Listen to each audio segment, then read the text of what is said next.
अल्हम्दुलिल्लाहि रब्बिल आलमीन वस्सलातु वस्सलामु अला सय्यिदिल मुरसलीन अम्मा बअद फ़अऊज़ु बिल्लाहि मिनश शैतानिर रजीम बिस्मिल्लाहिर रहमानिर रहीम अस्सलातु वस्सलामु अलैका या रसूलल्लाह व अला आलिका व सहाबिका या हबीबल्लाह। 25 ज़ुल्हिज्जा 1441 हिजरी 16 अगस्त 2020 यौमुल अहद शंबा इतवार संडे। मुअज़्ज़ज़ सामईन अस्सलामु अलैकुम व रहमतुल्लाहि व बरकातुहू। सूरतुल बक़रा की आयत नंबर 19, इसका ये सिलसिला जारी है। औ के बारे में मैंने लफ्ज़ औ जो है उसके बारे में चंद बातें अर्ज़ की। आगे बढ़ते हैं। सैब औ का सैब काफ जो होता है वो तरह के लिए इस्तेमाल होता है।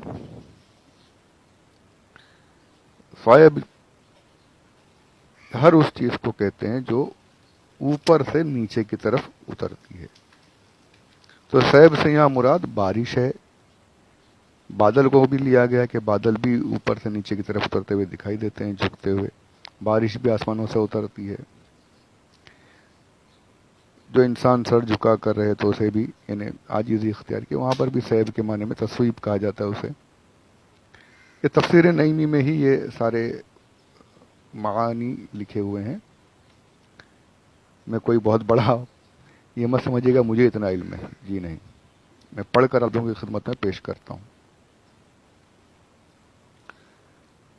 तो सैब जो है बादलों के मानी में यहाँ पर बादल भी समझ ले सकते हैं मानी, या बारिश भी लिया जा सकता है।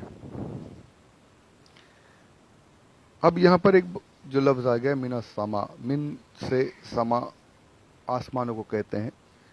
हर वो चीज़ जो बुलंद हो, ऊपर हो, उसे समा आसमान कहा जाता है। समा अरबी में जो कुछ ऊपर हो, और आसमान भी ऊपर होता है और इसलिए उसे समा कहते हैं। अब एक बात यहां पर है कि समा जो फरमाया गया है इसमें एक बड़ी हिकमत है। बारिश आसमानों से, यहां बताया गया कि बारिश जो है आसमानों से नाजिल हो रही है। स्कूल में जब हम थे तब भी यही पढ़ाया जाता था, और शायद अब भी यही पढ़ाया जाता है। शुरू से, बहुत पहले से भी यही सब चला आ रहा है। उस टाइम पे फिलोसफर्स थे, फलासफा जिन्हें कहा जाता था। आजकल साइंटिस्ट हैं जो यही सिखाते हैं। क्या वो ये बताते हैं, सबको पता होगा और यही सबके जहनों में बैठा होगा, बचपन से बिठाया गया है तो बैठा है, वो वही सिखाया गया बचपन से हमें। वो ये कि बताते हैं बारिश क्यों होती है,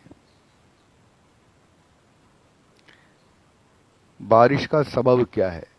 तो यही सिखाते हैं कि सूरज जब चमकता रहता है, 8 महीने तक गर्मी होती रहती है, गर्म जारी रहता है। सूरज की गर्मी की वजह से समंदरों का पानी जो है ये भाप बनकर ऊपर उड़ता है। ऊपर उठते हुए ऊपर जाता रहता है, भाप बनकर उठता रहता है, भाप ऊपर जाते रहती है। फिर वो ऊपर जाकर जब वो उस एरिया तक पहुंचता है आसमानों के करीब में, तो उससे ठंडक ठंडक मिलती है। वो भाप जो है ठंडी होने की वजह से जम जाती है, और जम कर अब वो जब भाप जमती है तो वो बादल बन जाते हैं। अब यही बादल जो है,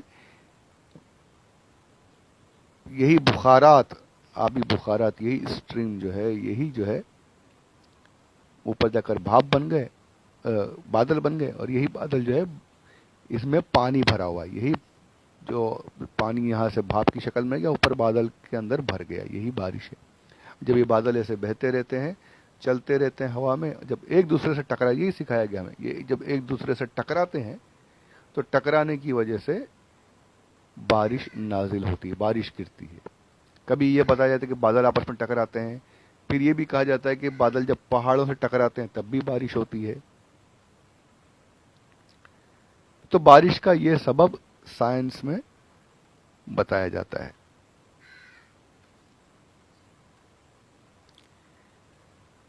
बड़ा मैं बचपन से ये सब, अब वो अल्लाह की तरफ से आता है, समझ लीजिए मेरी क्या हैसियत। ये बड़ा अजीब सा, इसमें कोई लॉजिक, साइंस तो ये सब बता के चुप बैठ जाता है, पर उस टाइम पे फिलोसफर्स थे उस वक्त में, पुराने दौरों में, साइंस की तरीके से, जैसे इस तरीके से साइंटिस्ट हैं, उस टाइम पे फिलोसफर्स थे। तो ये बड़ा समझ में नहीं आया मेरे कि क्या ये तरीका है कि भाप ऊपर गई, बादल बन गए। अब बादल जब हवा में घूम रहे हैं तो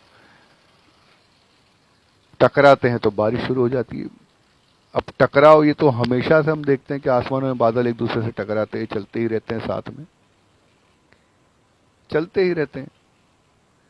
जब भी टकराते हैं तो कुछ होता नहीं है, ना बारिश होती है ना। और बताते हैं कि टकराने की जो आवाज़ है ना, घड़घड़ाहट, ये उसी की है, ये बिजली जो जो कड़क जो आवाज़ सुनाई देती है, उसी टकराते हैं तो उसकी आवाज़ आती है। अच्छा, हमेशा टकराते हैं कभी आवाज़ नहीं आती,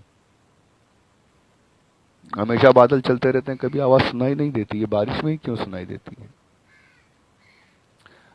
अच्छा, अब एक बात इन्होंने ये कहाँ से निकाला पता है? ये बताते हैं कि जब किसी बर्तन में पानी गर्म किया जाए तो पानी भाप उड़ते रहती है, उसके ऊपर कोई ढक्कन रख दिया जाए तो भाप उस पर जमा हो जाती है और फिर वही भाप पानी बनकर टपकना शुरू हो जाती है। तो बस यही तरीका है कि सूरज की रोशनी पड़ती है और फिर वो भाप ऊपर उठती है और वो भाप बादल बन जाते हैं, वही बारिश है। वही पानी बादल की भाप की शक्ल में ऊपर जाता है, वही ज़मीन पर नीचे गिरता है। यही साइकिल बताते हैं ये लोग।